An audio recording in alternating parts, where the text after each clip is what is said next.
Alright, let's do some beetle swapping. The first true swap using the new trays. We've got 2 scoops of bran, my traditional wheat bran here.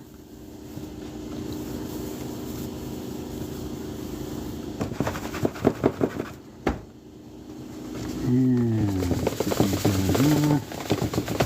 I'm going to do some observing. I've done a couple of these already. I've noticed this up here in the corner where the bran is sticking. So I don't know if they're laying a ton of eggs there or what's going on.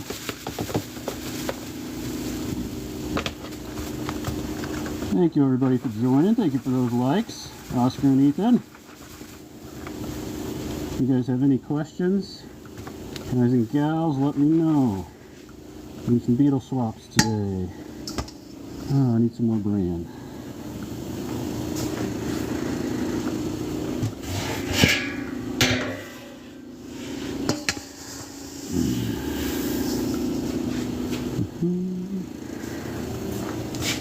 There's all the beetles that have been collected today that are done in the farm. They're going to go to the chickens.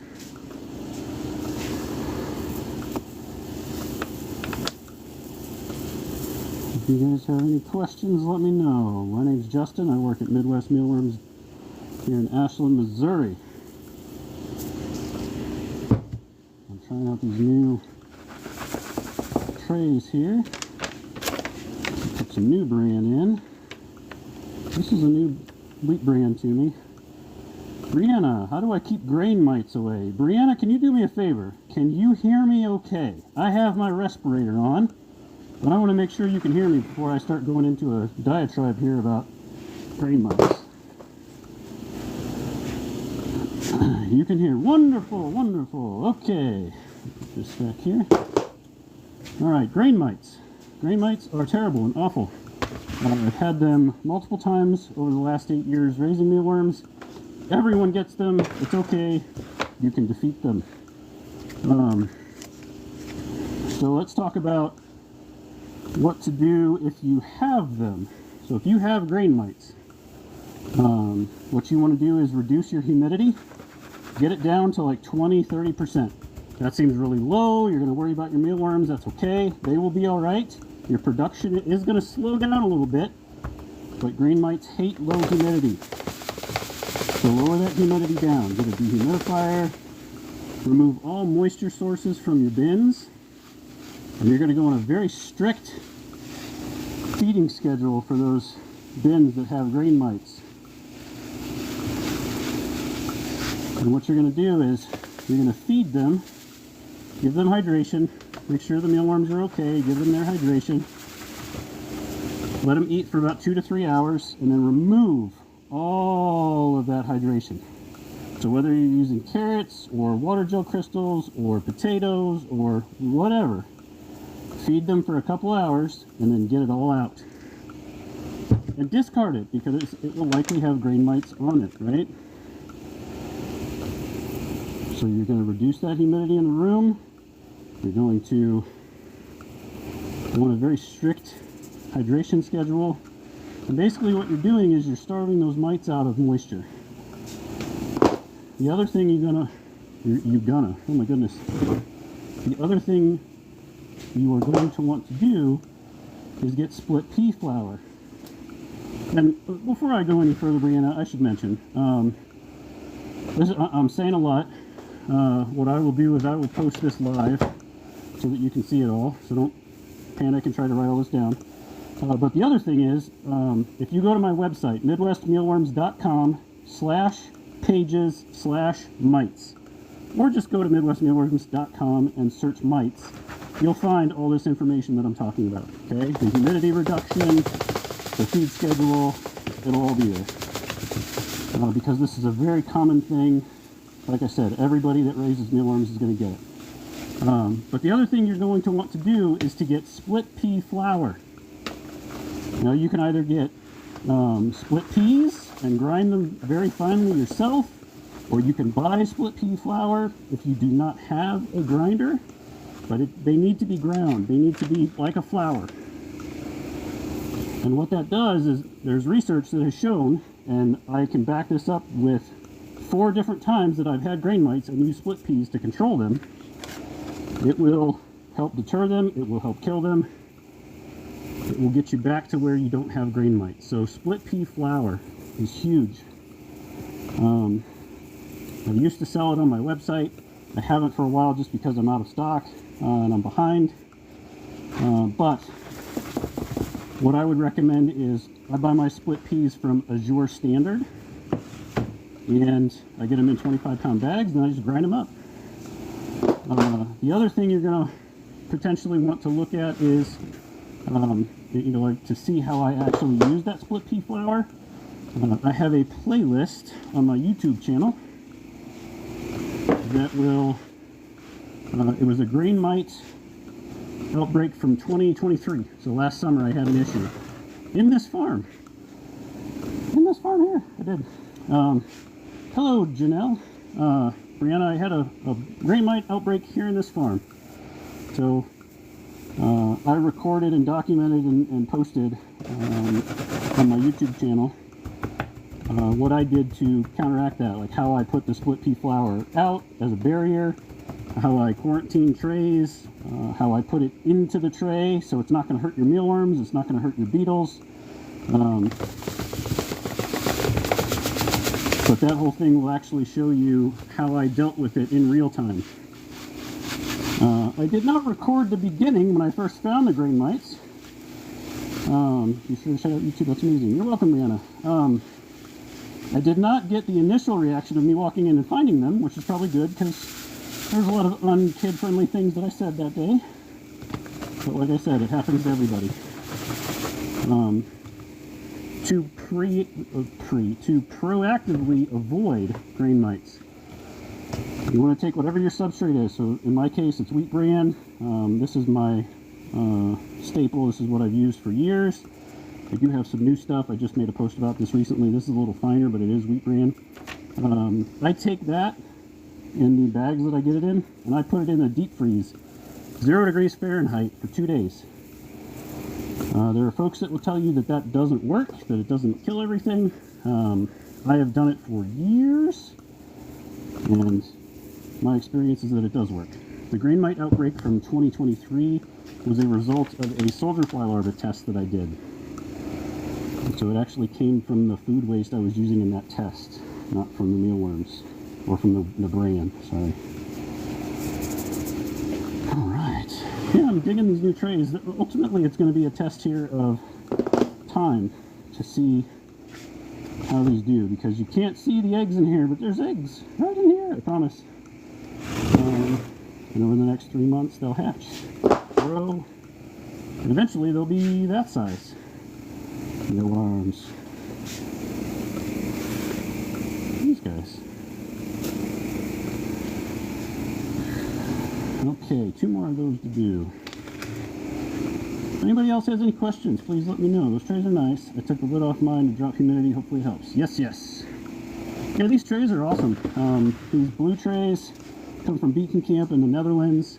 But use whatever you can get. I used white dough proofing trays for, I don't know, 4 or 5 years. I got these. They're actually for pizza.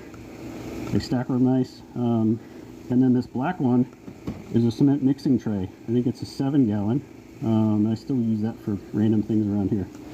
So use whatever you can get. There's no right way to do this except the way that works for you. Alright.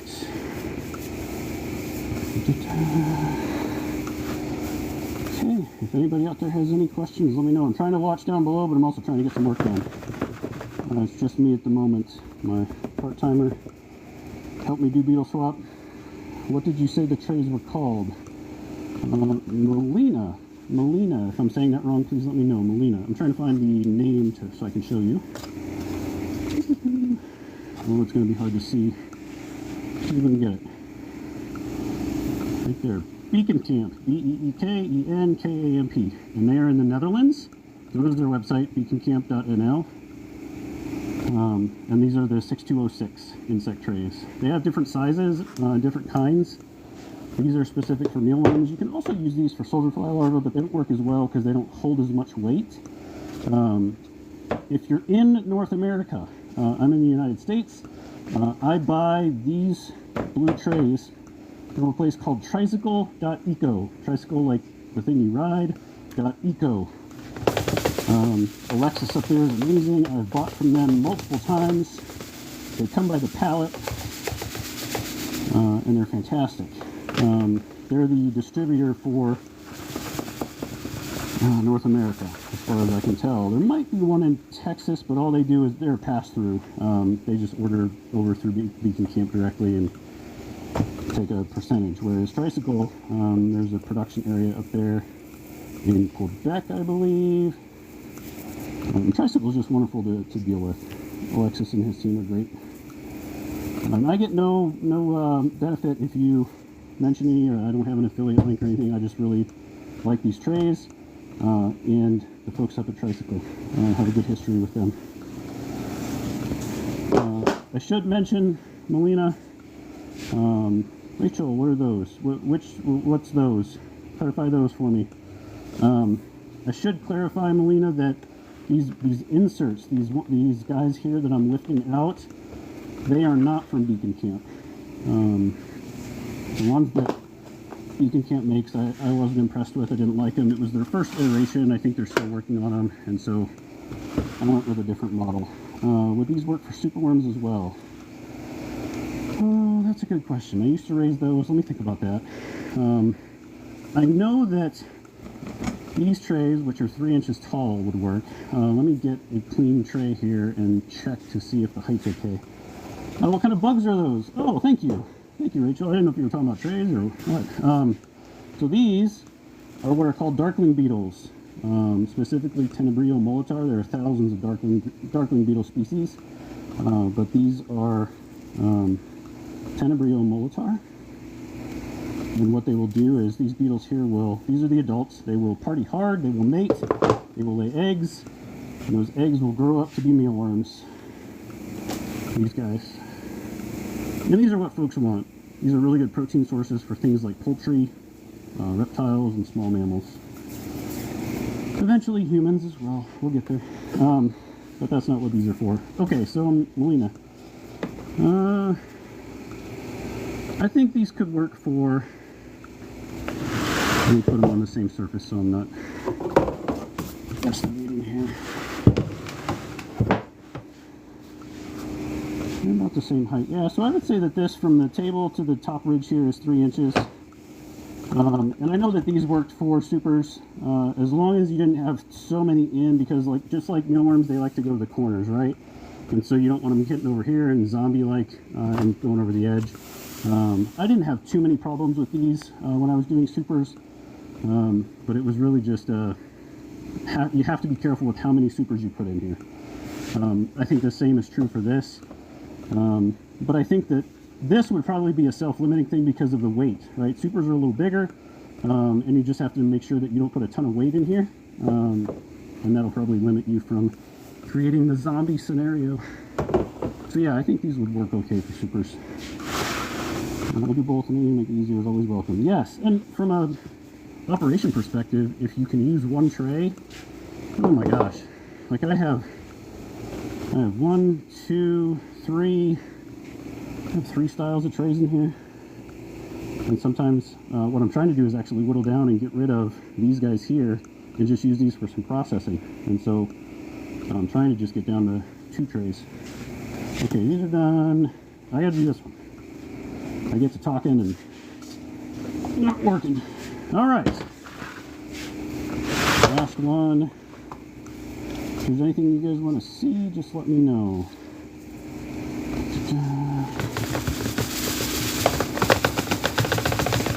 Sort of an impromptu live right now. Oh, this one doesn't have anything on the corners. That's interesting. Compared to the other ones. Oh, I didn't flatten this out. We'll take the bed back in there. What all bugs do you do? The only ones I do now are mealworms. I've done superworms in the past, but superworms are too prone to the densovirus or parvovirus that will wipe out the entire colony. Superworms are not meant to be farmed in dense quantities, and so it's very similar to like humans. You put 20 of us humans into an elevator and one person is sick, the rest of us are going to get sick. Superworms are the same way, and so I brought in Denso with some supers that I ordered from someone, and I could never get rid of it, and they just kept dying. It wasn't worth having them in here, and so I stopped doing that and focused on the mealworms. And then last summer I did a quick test. I say quick, but it was over many months, of soldier fly larvae. Just raising the neonates to the less than 5-day-old larva to harvestable size, and that went well. Got a lot of good experience with that, and then I stopped. And right as I was getting ready to stop, I had that grain mite outbreak that I mentioned earlier. So that was just the nail in the coffin of that project. But I'm going to start that up again soon. So mealworms. The other reason I was slowing down the soldier fly is that I wanted to focus on the mealworm process and really get it fine-tuned, get it squared away. And I found that raising multiple bugs just pulled me in too many different directions. And so now everything here is mealworms. Let's get these guys over where they belong.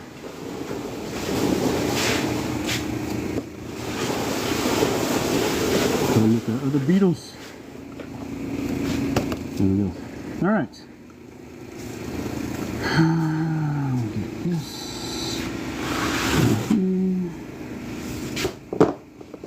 Thank you guys for the likes. I appreciate that.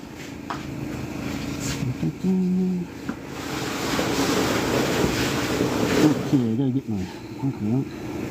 Does it stink? The reason I ask is because I want to raise some at home. Does it stink is a relative answer. Well, it's a relative question. The answer, what am I trying to say there? As tech,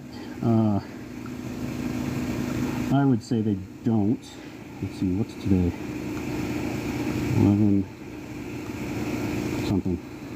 I'll remember. I would say no, they don't stink. So if you compare this to something like raising pigs or raising cattle, raising chickens, nowhere near the same amount of stench. What does tend to potentially smell are actually the beetles, to be honest. Will my house start to smell like a pet shop as a result? No. If it does, you're not maintaining your colony well, and you're not ventilating well enough. These guys go through a lot of oxygen. The other thing is you don't want the dust from the poop bran. You don't want that in the air in your home, and you don't want the frass. So let me go find some frass and show you what that is. You might already be familiar with it, but frass is mealworm poop, right? Insect frass is the poop of any insect. This is what mealworm frass is. See how light and airy that is? If you work your colony, even if you pour one tray into another tray, that frass will just poof and go everywhere. Now, the frass doesn't stink. If it gets wet and moldy, yes, it will. But just sitting here, it's not going to stink. But it will cause your room or whatever it is to stink if you don't ventilate well enough. And you should be ventilating well enough because this is an allergen. You can hear my voice is a little odd. It's because I'm wearing a full-face respirator so that I don't expose myself to all that dust constantly. I am allergic to... I have allergy-induced asthma. And so when I first started raising mealworms, my asthma was triggered. Did some research and found out it's them. And so I wear a full-face respirator because I enjoy this too much, and it's now my full-time thing, and I want to do it for a long time. Melina, do you have a website or anything like that? I do, midwestmealworms.com. Link in bio, as the kids say. Okay, what else needs to be done? These are trays that are going to stay. These are good. Okay. Check on things back here. Medivia caused the same reaction. Yep, I think it's, I can't remember what the compound is that's within all insects and their frass, but it's the same one for crustaceans. So if you're allergic to shellfish, either eating or touching, you are also allergic to insects. And it's one of those things that over time, exposure will trigger you to have allergic reactions. So you can have asthma, like I mentioned, breathing problems, you can get styes on your eyes, your skin will break out, so that's why I'm wearing long sleeves here. I'm not doing this as a scare tactic to stop you guys from raising your own. I'm totally fine with that as long as you take precautions. Alright. Tomorrow, we're going to have to harvest those, and nope, those guys were last week. You can see all the bran in here, all that bran. And these guys are tomorrow. Just a little bit of bran, not a lot. Okay. Now I get this guy cleaned up and ready for tomorrow to do some harvesting. That's the mealworm sifter. It separates out the frass, comes out here, and then I separate it out with a finer mesh. And then the large, medium, and there's another I'll put on the other side for the small. Dust control there goes over to that big dust collector there to help keep the dust down. I gotta get all this cleaned up so that we can harvest tomorrow. Get those over to chickens. Harvest the mealworms there. They can stay. They'll hydrate a little bit here. Alright. If you guys want to see anything, let me know. That's the bran. I gotta put that in the container. I'll do that when I don't have you guys on me. Love the setup. That's insane. Yeah, this is 8 years of just constant process improvement from my perspective. I started in a much smaller area and got lucky enough to be able to do all this and get bigger and bigger. I think this is as big as I'm going to go. I might have one more building for the soldier fly larva once that really starts cranking, but this is it for now. Let's see. We'll do an aerial view for you guys.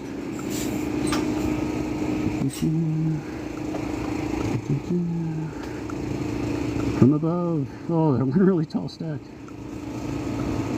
Those are all full of larvae, different ages. I'm going to turn around the other way so I can hold on to the bar on top here.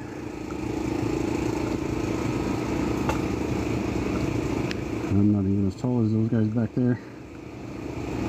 These stacks got harvested recently, so that's why they're shorter. When we reset them, we only make them as tall as we really have to, so we have 3 stacks of, I'm going to guess, 15 there. Yeah. And these guys just got hydrated, so you can see them moving around in that container. And what they're eating is called water gel crystals. See if I can get one. A little teeny one. They've already eaten most of it. They'll be gone soon. But that, along with 50% humidity, gets these guys growing well. Thank you, Melina. It's a lot of work, but I enjoy it. Enjoy it. Alright. Oh, I need to document how many trays we did beetle swap today and put it in the computer. Let's go count together. Let's see. It's this stack here. All those. So we've got 1, 2, 3, 4, 5, 6, 7, 8, 9, 10. These are different. So 10 stacks of, I'm going to step back a little bit so you guys can see all this. 1, 2, 3, 4, 5, 6, 7, 8, 9, 10, 11, 12, 13, 14, 15, 16, 17, 18. 180 minus, I think there's 2 back there, 1. 180 minus 1. 179 beetle trays. So right now these are all, let's see if we can get a good view in there for you. These are all eggs and very, very tiny, if any, baby larvae, because these guys are less than a week old. So if you see any bran moving, it could very well be a tiny larva moving around on it.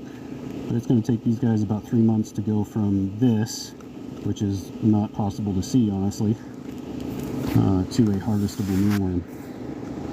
Let's go look in a tray with some older mealworms. Here we go.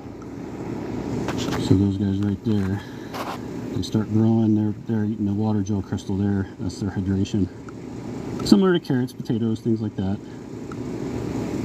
But they'll just keep eating, growing,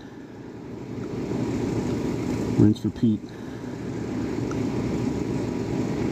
And then the ultimate goal is like these trays down here that we looked at just a moment ago.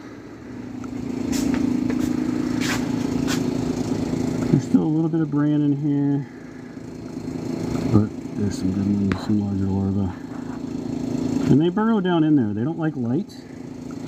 There's a better grouping. They don't like light. And so I'm in here working, I've got the lights on, so they'll come to the surface and they'll go back down. But they'll come up to the surface so they can eat when the light's on. And if I come down in here, what you'll see is a lot of dust, or sand, people like to call it. That's the frass. So these trays are ready. They need to be collected, separated, and some fresh bran put in for them. Alright, I'm going to go ahead and wrap things up. Really appreciate you guys jumping on. Let me pull this off and give you a proper goodbye.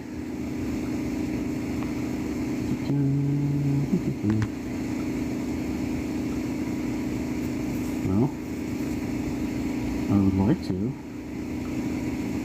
I'm going to be that guy that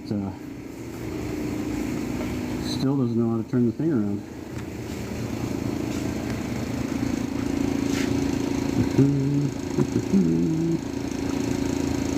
Goodness. Here, let's enjoy some beetles while I try to figure this out.